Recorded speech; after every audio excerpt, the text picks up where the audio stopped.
Hello student, मैं Anoop sir. आज हम लोग क्लास 10th जियोग्राफी का एग्रीकल्चर लेसन का अगला यानी कि 11 लेक्चर देखेंगे। तो पिछले लेक्चर्स में हमने जितनी भी प्रकार की क्रॉप्स यानी फसलें थी उन सभी फसलों को हमने पढ़ लिया है। अब आज हमें देखना है प्रौद्योगिकी और संस्थागत सुधार यानी एग्रीकल्चर के क्षेत्र में सरकार द्वारा या गवर्नमेंट्स द्वारा जो भी प्रौद्योगिकी एंड एग्रीकल्चर के क्षेत्र में जो भी रिफॉर्म्स किए गए हैं यानी टेक्निकल एंड इंस्टीट्यूशन रिफॉर्म्स जो भी सुधार किए गए हैं, आज हम लोगों को उसी सुधार के बारे में देखना है।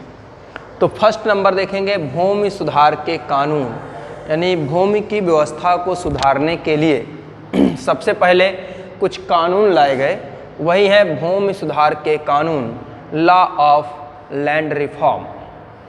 तो इसमें अगर बात करें कि जब भारत स्वतंत्र हुआ तो इंडिपेंडेंस के बाद भारत के सामने कुछ मूलभूत समस्याएं थी, क्योंकि भारत खाद्यान्न उत्पादन के दृष्टि से बहुत पिछड़ा था। वह अपने लोगों के जीवन यापन के लिए पर्याप्त खाद्यान्न का उत्पादन करने में असफल था। परिणाम भूमि के जो वितरण था, भूमि का जो प्रकार था, उसमें कुछ करेक्शन करने या कुछ रिफॉर्म्स करने का कार्य शुरू किया। तो उसमें सबसे पहला काम किया कि लॉ ऑफ लैंड रिफॉर्म्स, कुछ ऐसे कानून बनाए या सुधार किए जिससे भूमि की स्थिति पे सुधार किया जा सके। इसके अंतर्गत जो भी सुधार हैं उन्हें 3 भाग में बात करते हैं। उसमें अगर हम कहें तो 3 हैं, तो वो कुल संख्या उनकी कितनी है? 3, जिसमें पहला है चकबंदी। चकबंदी का मतलब कहते हैं कि कंसोलिडेशन।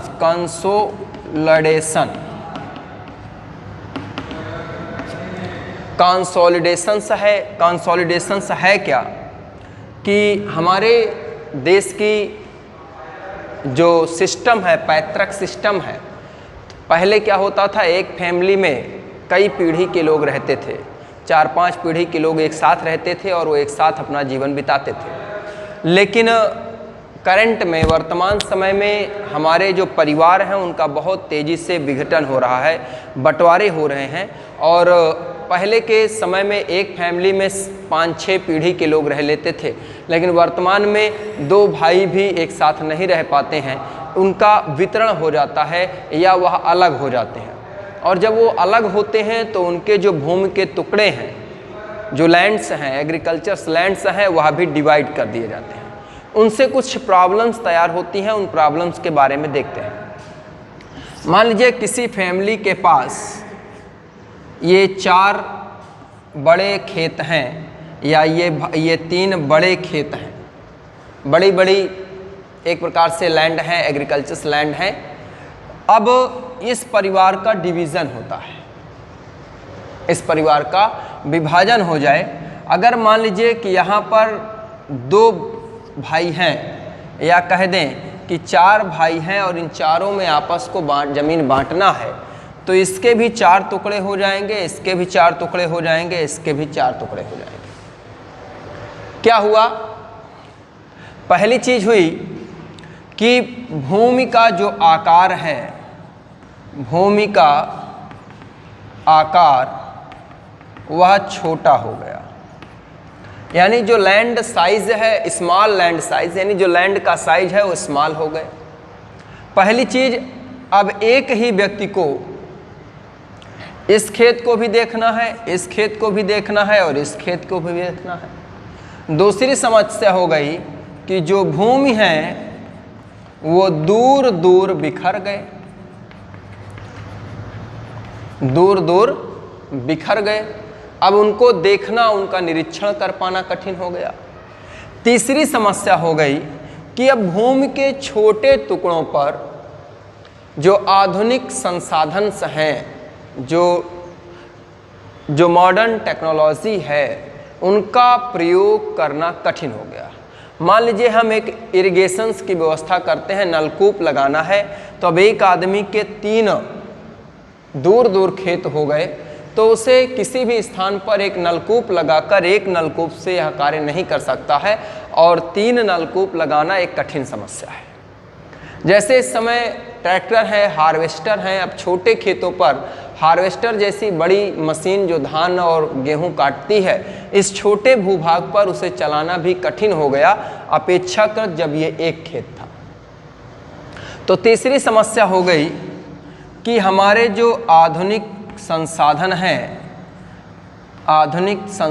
हैं यानी जो हमारे मॉडर्न टेक्नोलॉजी से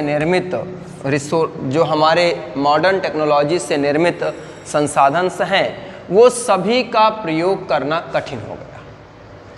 तो इन सभी समस्याओं को समाप्त करने के लिए, इन प्रॉब्लम्स को समाप्त करने के लिए सरकार ने चकबंदी योजना लाई, जिसके तहत किसी भी एक किसान के दूर दूर बिखरे भूभागों को उसे एक स्थान पर प्रदान किया जाएगा। यानी मान लीजिए एक व्यक्ति के ये 3 खेत हैं, तो यहाँ से उसके अधिकार समाप्त कर दिए जाएंगे और यहाँ पर इसको इतना खेत प्रदान कर दिया जाएगा, यानी इतनी बड़ी एक भूमि प्रदान कर दी गई। यह है चकबंदी। तो चकबंदी योजना के तहत दूर दूर बिखरे भूभागों को इकट्ठा करने का कार्य किया गया, जिससे भूमि का आकार बड़ा हो जाए या दूर दूर बिखरे खेत एक स्थान पर आ जाएं, जिससे फसल का निरीक्षण अच्छे से हो सके। और तीसरा, हम अपने जो संसाधन हैं, मॉडर्न टेक्नोलॉजीज़ हैं, उनका अच्छी तरीके से उपयोग कर पाएँ। ओके, तो ये हो गया आपका एक टॉपिक जिसका नाम था चकबंदी। अब दूसरा हम लोग देखते हैं। दूसरा है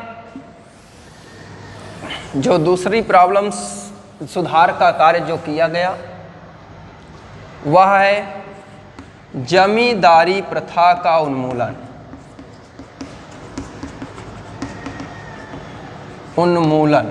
उन्मूलन मतलब समाप्त, एबोलिशंस होता है। तो जमींदारी प्रथा का उन्मूलन, abolitions of zamindari system,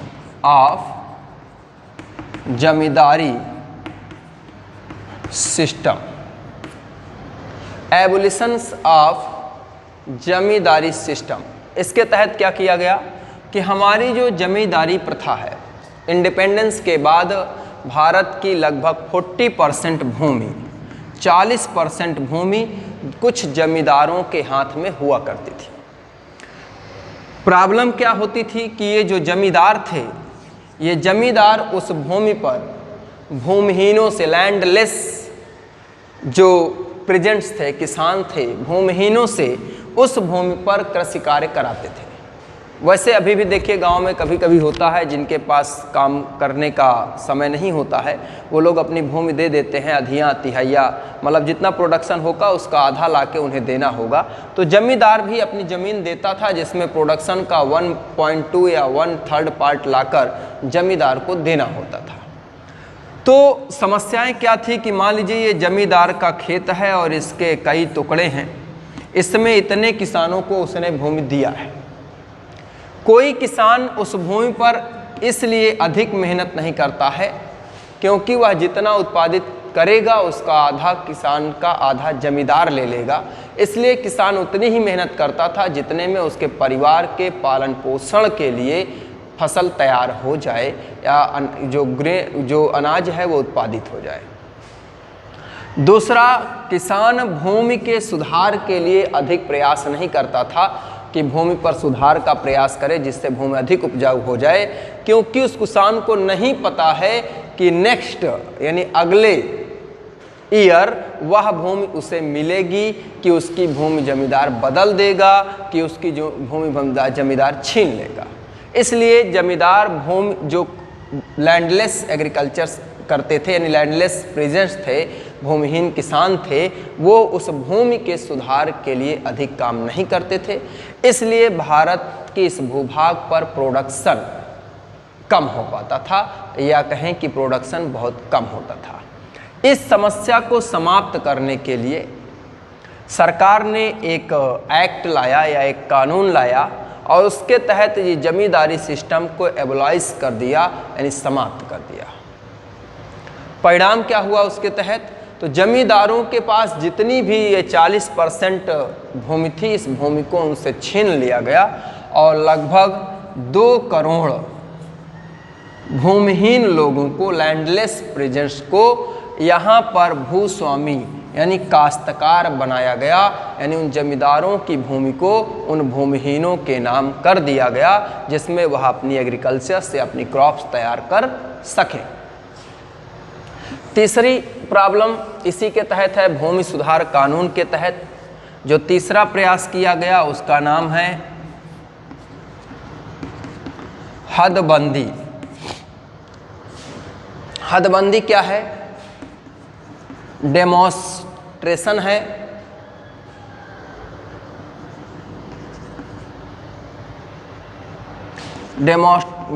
demonstrations है। इसकी बात करें, हदबंदी क्या है कि जमींदारी प्रथा समाप्त करने के बाद भी जमींदारों के अलावा भी कुछ ऐसे लोग थे जिनके पास अपने क्षमता से यानी अपने कार्य करने की क्षमता से अधिक भूभाग था। इसलिए इसके तहत, कानून के तहत एक हदबंदी लागू कर दी गई कि एक परिवार में जितने लोग हैं उसके अनुसार उस परिवार के पास कितनी भूमि होनी चाहिए। अगर उससे अधिक उनके पास भूमि है तो उस भूमि को उनसे छीन लिया जाए या उनसे ले लिया जाए और ऐसे लोगों को भूमि दे दी जाए जिनके पास भूमि नहीं है या कृषि योग्य भूमि नहीं है। परिणाम इस लॉ के तहत, इस नियम के तहत लगभग 30 लाख हेक्टेयर भूभाग एक्स्ट्रा यानी अतिरिक्त घोषित की गई और यह भी उसी प्रकार से लैंडलेस प्रेजेंट्स को उस लैंड का ऑनर बनाया गया या काश्तकार बनाया गया। समझ आ गया? तो ये एक पॉइंट था भूमि सुधार के कानून। इसके तहत हमने आपको 3 चीज़ें बताई, चकबंदी, जमींदारी प्रथा का उन्मूलन और हदबंदी। अब देखते हैं दूसरा।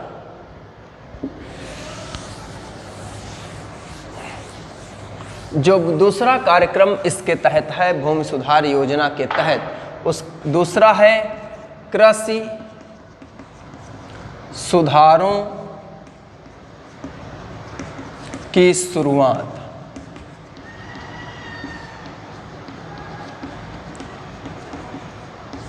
कृषि सुधारों की शुरुआत, एग्रीकल्चर रिफॉर्म्स इम्प्रूव, ठीक ना, एग्रीकल्चर्स रिफॉर्म इम्प्रूव्स, ठीक ना, कृषि सुधार की शुरुआत।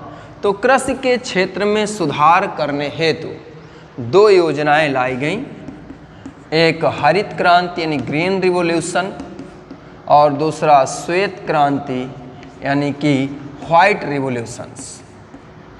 Green revolutions and white revolutions आप जानते हैं, इसके बारे में 9th में आपको अच्छे से पढ़ाया गया था। ग्रीन रिवॉल्यूशंस है क्या, फिर से यहाँ देखते हैं। तो ग्रीन रिवॉल्यूशंस की बात करें तो इसकी शुरुआत सर्वप्रथम अमेरिका में हुई थी और अमेरिका में जो इसके जनक थे उनका नाम था नॉर्मन बोरलॉग। उनका नाम क्या था? Norman Borlaug. अमेरिका में जब खाद्यान्न का बहुत तेजी से प्रोडक्शन शुरू हुआ तो भारत के कृषि वैज्ञानिक हैं जिनका नाम है एम.एस. स्वामीनाथन। एम.एस. स्वामीनाथन ने, यह एक कृषि वैज्ञानिक हैं और इन्होंने भारत में इस ग्रीन रिवॉल्यूशन को स्टार्ट किया, या इनके प्रयास से 1967-68 में भारत में ग्रीन रिवॉल्यूशन शुरू किया गया। इसके लिए इन्होंने गेहूं के लिए मैक्सिको से गेहूं के उन्नत किस्म के बीज मंगाए और इसके बाद भारत में पंजाब, हरियाणा और पश्चिमी उत्तर प्रदेश, इन क्षेत्रों पर इस ग्रीन रिवॉल्यूशंस को शुरू किया गया। सर्वप्रथम ग्रीन रिवॉल्यूशंस गेहूं व चावल में शुरू किया गया। वर्तमान समय में यानी करंट में सभी क्रॉप यानी सभी फसलों पर यह रिवॉल्यूशंस प्रयोग होता है। हरित क्रांति का जो मुख्य उद्देश्य था वो खाद्यान्न उत्पादन में भारत को आत्मनिर्भर बनाना था। खाद्यान्न उत्पादन में भारत को आत्मनिर्भर बनाने के उद्देश्य से इसको प्रारंभ किया गया था। तो इस प्रकार से हरित क्रांति आपकी समाप्त हुई, इसे आपने देखा है 9th में। श्वेत क्रांति, इसके जनक वर्गीज कुरियन हैं, वर्गीज कुरियन। और यह जो है श्वेत क्रांति दुग्ध उत्पादन से जुड़ी हुई है और श्वेत क्रांति में गति प्रदान करने के लिए एक ऑपरेशन फ्लड योजना प्रारंभ की गई। और इस ऑपरेशन फ्लड योजना के तहत जो दुधारू पशु हैं उनके नस्लों में सुधार करने का प्रयास किया गया या उनके नस्ल को अच्छा बनाने का प्रयास किया गया या उनके नस्ल को सुधारने का प्रयास किया गया। इस प्रकार से अगर देखें तो सेकंड सुधार आपका हो गया, कृषि सुधारों की शुरुआत। अब हम लोग आते हैं चौथे नंबर पर,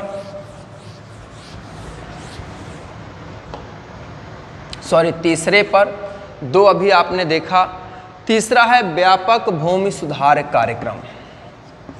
व्यापक भूमि सुधार कार्यक्रम, तो ये भी लैंड रिफॉर्म्स है और जो व्यापक स्तर पर होगा, यानी एक प्रकार से कहें तो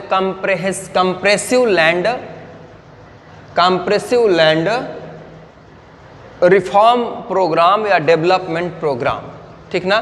तो ये हो गया लैंड डेवलपमेंट प्रोग्राम यानी भूमि सुधार कार्यक्रम।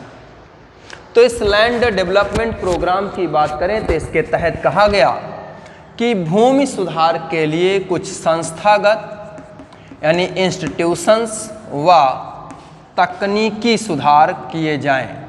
संस्थागत व तकनीकी यानी इंस्टीट्यूशनल एंड टेक्नोलॉजिकल रिफॉर्म्स करने की बात की गई, जिनके द्वारा सूखा, बाढ़, सूखा मतलब आप समझ रहे हैं, सूखा का मतलब होता है ड्राउट,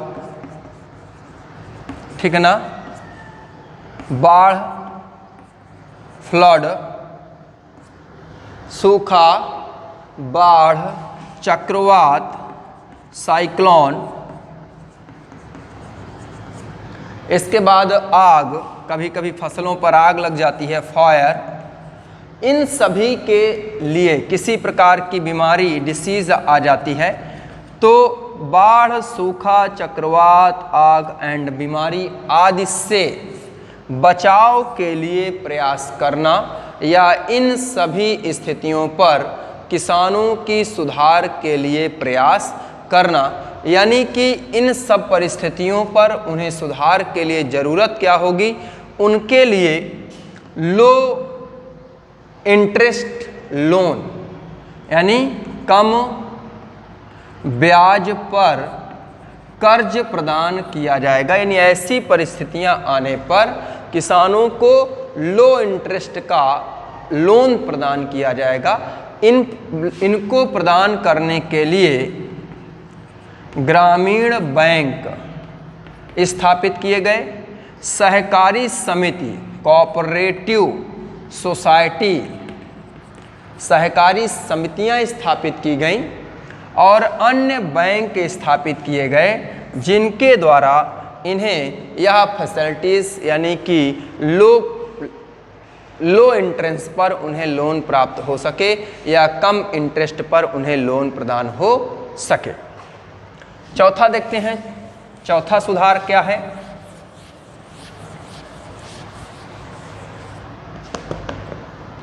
फोर्थ नंबर अगर कहें, आपके KCC जानते होंगे, किसान क्रेडिट कार्ड, यानी किसानों की स्थिति को सुधारने के लिए किसान क्रेडिट कार्ड और एक PAIC यानी कि पर्सनल एक्सीडेंटल इंश्योरेंस स्कीम, ठीक है ना।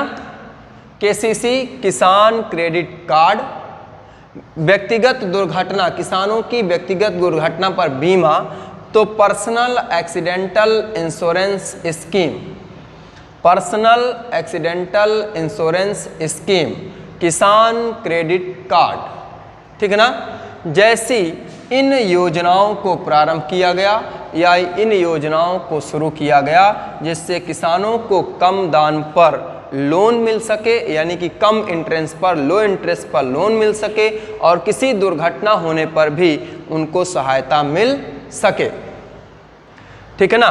5वें नंबर पर इसमें अगर कहें तो वेदर बुलेटिन, आप जानते हैं बुलेटिन कहाँ चलता है, वेदर बुलेटिन मतलब है मौसम संबंधी एक बुलेटिन कह दें या समाचार कह दें, मौसम संबंधी समाचार जिसे वेदर बुलेटिन कहते हैं। और एग्रीकल्चर प्रोग्राम,